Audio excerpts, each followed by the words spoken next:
मेरी सुमित से बात हुई थी।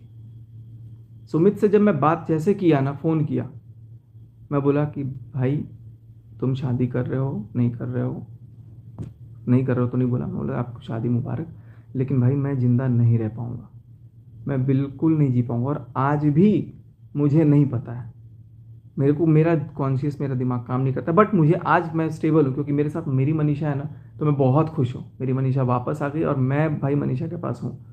और अब कोई दुनिया का ताकत करके दिखा दे कुछ भी।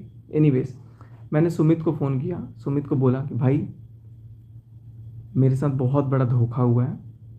मैंने सुमित को फ़ोन करने से पहले चीनू को फ़ोन किया, इसकी मम्मी को फ़ोन किया, इसके पापा को फ़ोन किया, सबको किया, किसी ने फ़ोन नहीं उठाया और किसी का नंबर किसी ने ब्लॉक कर रखा था।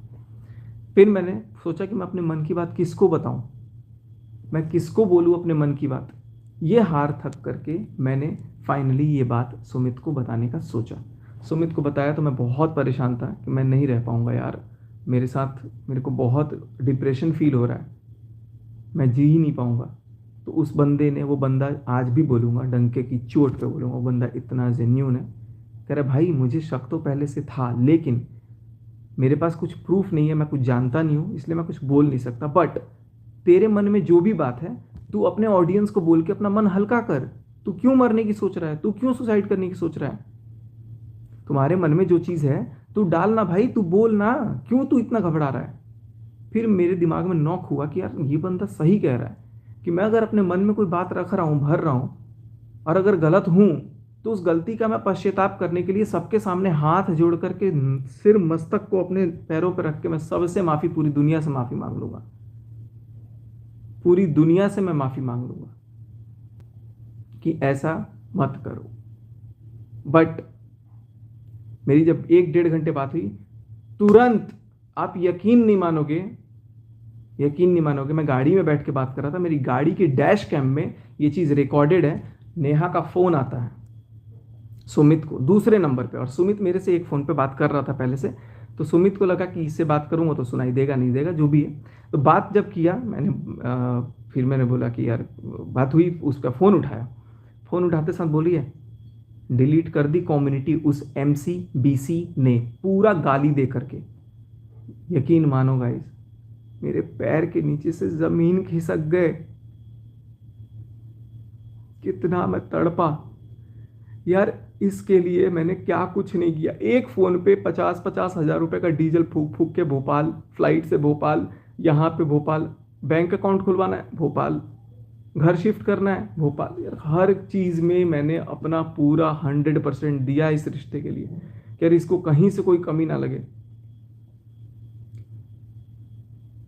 सुमित के सामने फ़ोन करके मुझे गालियां दे रही है, लिटरली गालियां दे रही है, और दूसरी तरफ मैं सुन रहा था उसकी आवाज़।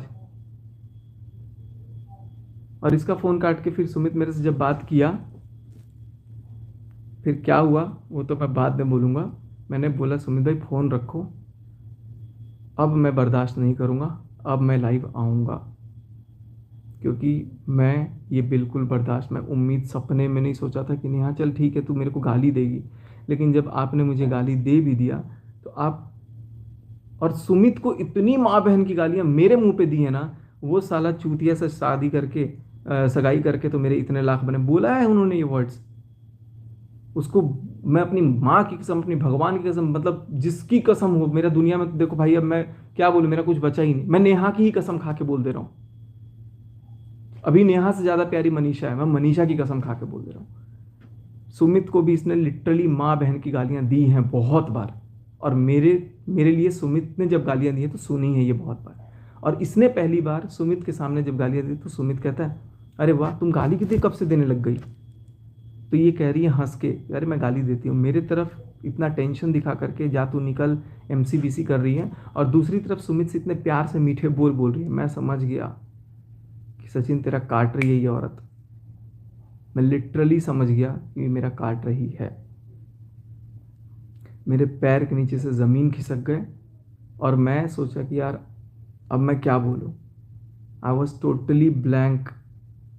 फिर मेरे को आया गुस्सा, मैं आया लाइव, और लाइव में मैंने सिर्फ भोपाल का सच बताया, जो सच ये बोल रही थी कि जा बता दे भोपाल का सच।